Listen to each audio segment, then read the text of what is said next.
If there was ever a time that it was a worthy sacrifice, now would probably be it.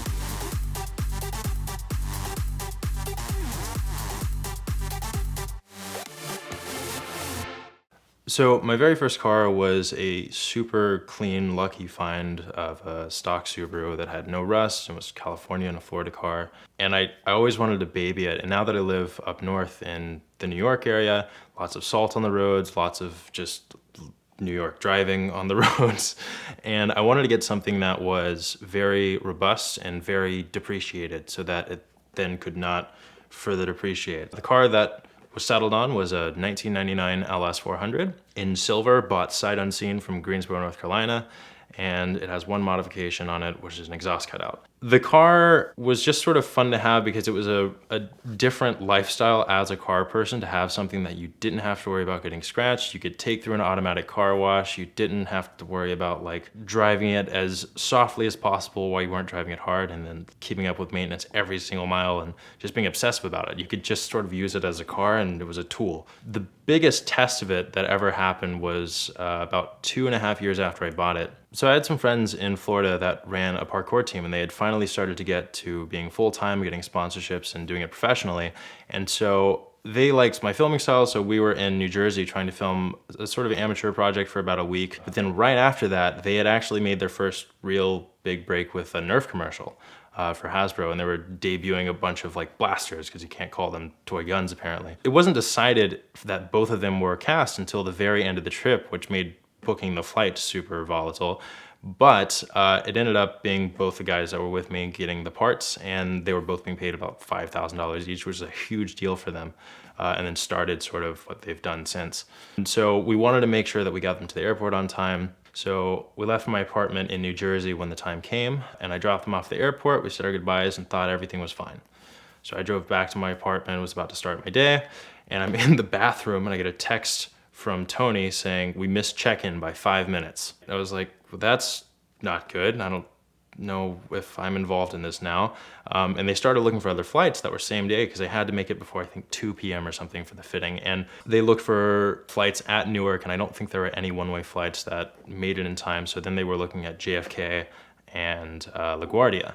And they ended up finding a Delta flight out of JFK. So they found a flight out of JFK that was for 8 a.m. They called me because they had checked the Uber to see how long it would be, and it was cutting it like really close. I think it was 58 minutes, and then because they'd missed the check-in by 5 minutes on this one, they didn't know how Delta was gonna act, so they just wanted to make sure that they knew they'd get there. And then also, depending on what Uber driver you get, they're probably not gonna be too well receiving to you yelling at them to go faster.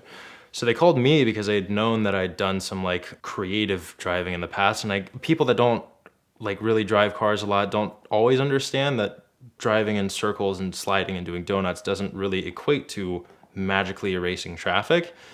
But when I got the call, they sort of told me what the story was. They told me what the Uber ETA was, and they said, "Hey, can you beat this?" And I was looking at Waze, and I routed to them at Newark, which was supposed to be about 25 minutes away from me.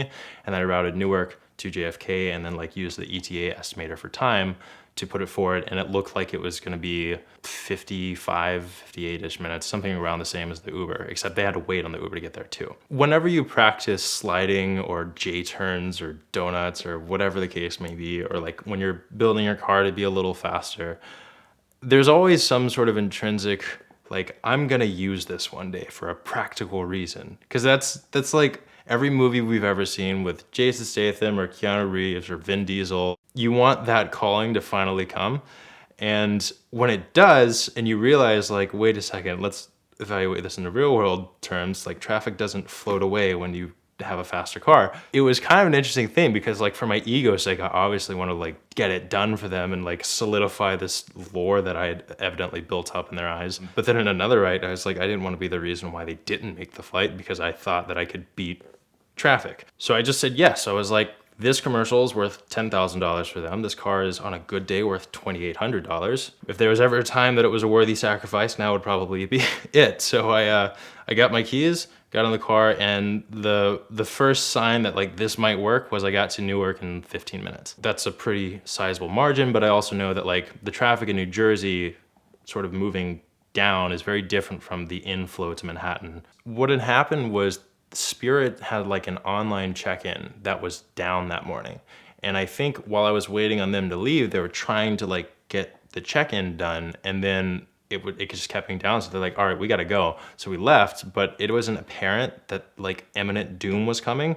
And so when we got to the airport, they figured because they didn't have any checked luggage or anything that they could just walk on the flight because they still had 25, 30 minutes. And I didn't know that when they got to the airport, they were waiting on a Spirit representative for like 7 to 10 minutes. And then the rep came out and was like, where were you guys 5 minutes ago? You could have just And I was like, that had to be the most annoying feeling in the world. So I made it there, they got in the car, and then everyone was just silent. And then the cutout that I had in the car, I was trying to use sort of strategically, where we would drive silently until there was a person in a lane that wouldn't move, and then back off a little bit, open up the cutout, slam the gas to make it very loud and sort of, you know, I don't like to be inconsiderate on the drive, but this was a mission. And sometimes people would actually sort of like notice the car back there and then also get a little freaked out because like, where did that just come from, and then move. And luckily, traffic was kind of sparse that day, so we weren't having to do anything super reckless with like fitting in between cars or anything like that, because I don't enjoy doing that anyway. And we got to Canal Street and the ETA was starting to come down, and it looked like we were going to at least make it before the flight left. Maybe not for the ideal check-in amount of time, but they only had carry-on. They didn't have any checked luggage. From Newark, we ended up taking the Holland Tunnel, which puts us out at Canal Street, and Canal Street is downtown Manhattan. It gets pretty gridlocked almost all the time, but we were maybe like 15 or 20 minutes before that would happen, because if you look at ETAs in New York City, every 5 minutes can add 15 in the morning rise to rush hour. And we were like very narrowly on the back side of that. So we got through Canal Street, and then we were sort of in the clear. We still had to go through Brooklyn and Queens. But the thing about doing that is like, once you're outside of Manhattan, everyone's going in to that island. And so the other lane is still screwed, but like your lane starts to free up a little bit. So as we're getting further and further away, it looks like we're gonna make it. The ETA starts dropping and everyone's getting a little more optimistic. And then there's like the final couple of exits coming up, I think maybe 10 minutes out from the terminal at JFK. And then everyone's staring at the ETA because there's nothing else to do. And then I miss a turn and it adds 5 minutes and everyone just like sighs audibly. And I was pissed. So sort of like my cordial fast driving attitude went more to just like, I am Jason Statham. Luckily, that didn't end in a poor result, but we actually ended up getting there. And when they left the car, no one said goodbye. I was like, thanks, bye, and then left. And so after that, I was quite stressed, and I got 2 strawberry donuts from Dunkin' on the way back home. But that was pick up to drop off from Newark to JFK in 35 minutes, I think. And then like 15 minutes from my old apartment in Montclair to the Newark airport. And then that was it for me. But then they had to fly to Florida, get in a car, and then they just made the fitting, like to the point that they got there and then Tyler shaved for the fitting, because he didn't have enough time to do that at their house. And none of us had any sleep, and it was quite an ordeal. But the Lexus survives to see this day. But very happy that it turned out the way it did, and I don't think I'd try it again for quite a while, because I've sort of now, like, I have my story, and I want to keep it left on a high note. We'd like to thank the Ticket Clinic for sponsoring this month of VINwiki Car Stories. If you get a ticket, no matter where it happens, it can have disastrous effects on your insurance premiums, points on your license, and possible suspension. So it's very important to find a lawyer that's local to wherever you got the ticket. The Ticket Clinic is a national law firm with headquarters in Florida and Texas, but affiliates everywhere, and they can help you fight a ticket and achieve the best possible outcome. They kept me out of jail in Arkansas last year, they've helped tons of my friends, and they can help you too. So visit their link in the description below for a discount.